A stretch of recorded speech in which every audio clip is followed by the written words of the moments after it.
Hello everyone, this is Varsha Bhatia and welcome to my channel brilliant minds. तो आज की इस वीडियो में हम क्लास 10 फाइनेंशियल मार्केट मैनेजमेंट का चैप्टर नंबर 5 डेरिवेटिव्स के एमसीक्यू बना रहे हैं। तो ये चैप्टर हमारा काफी छोटा चैप्टर है, तो इसे हम एक ही वीडियो में कवर कर लेंगे। तो इसके एमसीक्यू स्टार्ट करते हैं। क्वेश्चन नंबर 1 हमें दिया है, what do you mean by derivatives. तो चैप्टर का नेम डेरिवेटिव है, तो हमें मतलब भी पता होना चाहिए कि डेरिवेटिव से आपको क्या समझ में आता है, डेरिवेटिव का मतलब क्या होता है।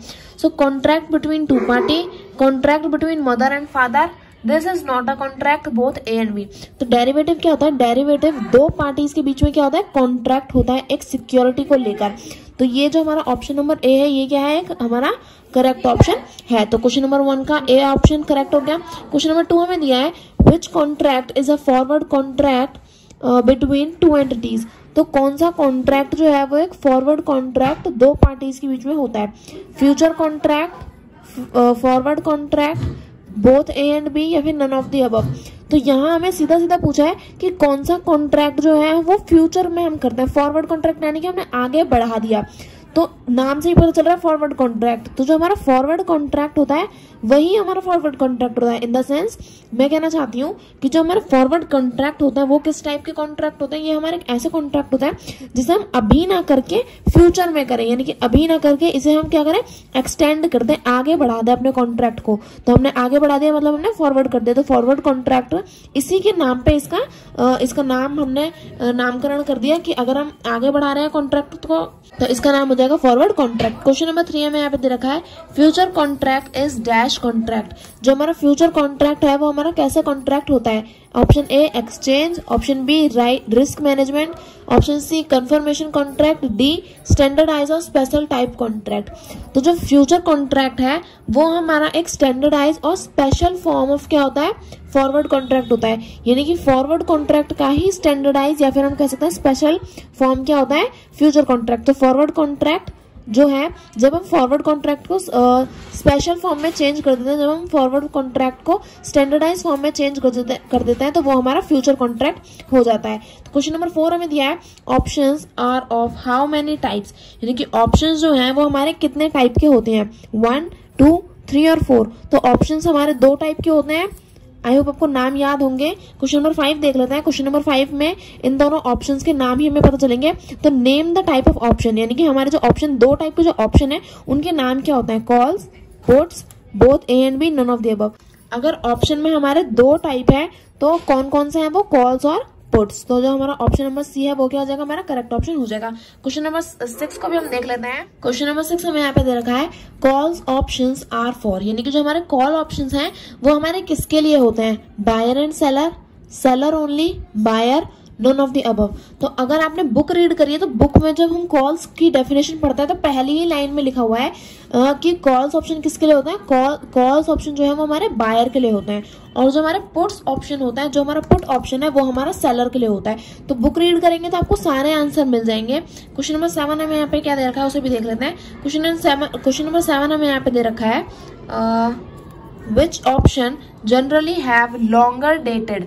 यानी कि वो कौन सा ऑप्शन है जो क्या है, लॉन्गर डेटेड है, यानी कि 1 से ज्यादा साल के लिए। तो उन ऑप्शन को हम क्या बोलते हैं, future contract, future option, warrant option, forward option, या फिर बोथ ए एंड सी। तो जो ऑप्शन हमारे 1 से ज्यादा साल के लिए होते हैं, यानी कि लॉन्गर डेटेड है, लंबे समय के लिए है, तो वो क्या होता है, वो हमारे वारंट होते हैं। आई होप आपको ये क्वेश्चन अच्छे से आता होगा, ये बहुत ही सिंपल क्वेश्चन था। क्वेश्चन नंबर 8 हमें यहाँ पे रखा है, हु पे the option premium to whom. यानी कि ऑप्शन प्रीमियम कौन किसको देता है। तो seller to buyer, seller to seller, buyer to seller, buyer to buyer. तो यानी कि ऑप्शन प्रीमियम जो खरीदता है वो बेचने वाले को देता है। तो खरीदता कौन है, बायर।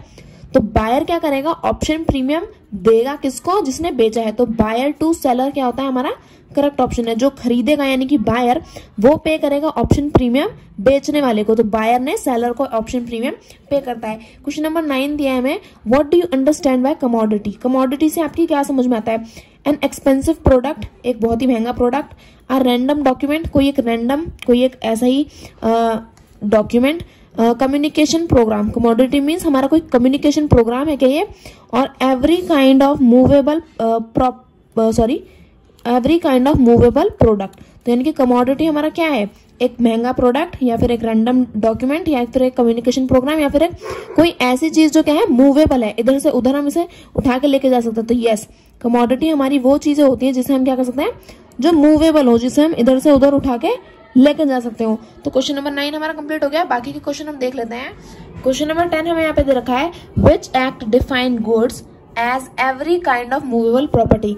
तो वो कौन सा एक्ट है जो क्या करता है, गुड्स को मतलब डिफाइन करता है कि ये क्या है, गुड्स को इस तरह से डिफाइन करता है कि ये क्या है, एक मूवेबल प्रॉपर्टी है। तो वो कौन सा एक्ट से डिफाइन किया गया है, FCRA 1952, सेबी 1992, स्कारा 1956 या फिर IPO। तो ये 3 ऑप्शन क्या है, बी, सी और डी हमारे रॉन्ग ऑप्शन है। जो FCRA है वो डिफाइन करता है गुड्स को एज अ मूवेबल प्रोडक्ट। तो ऑप्शन नंबर 10 का क्वेश्चन नंबर 10 का ऑप्शन ए हमारा करेक्ट हो गया। क्वेश्चन नंबर 11 दिया है, what is a commodity product. तो इनमें से कौन सा हमारा कमोडिटी प्रोडक्ट है, यानी कि एक ऐसा प्रोडक्ट जो मूवेबल प्रॉपर्टी हो। तो व्हीट, कॉटन, गोल्ड या फिर ऑल ऑफ द अबव। तो अगर हम देखें कमोडिटी क्या होती है, एक मूवेबल प्रॉपर्टी। तो यहाँ पे व्हीट, कॉटन और गोल्ड तीनों ही क्या है, मूवेबल प्रॉपर्टी है। तो यानी कि ये क्या हो जाएंगे, कमोडिटी प्रोडक्ट हो जाएंगे। तो ऑप्शन नंबर डी क्या हो गया, हमारा करेक्ट ऑप्शन हो गया।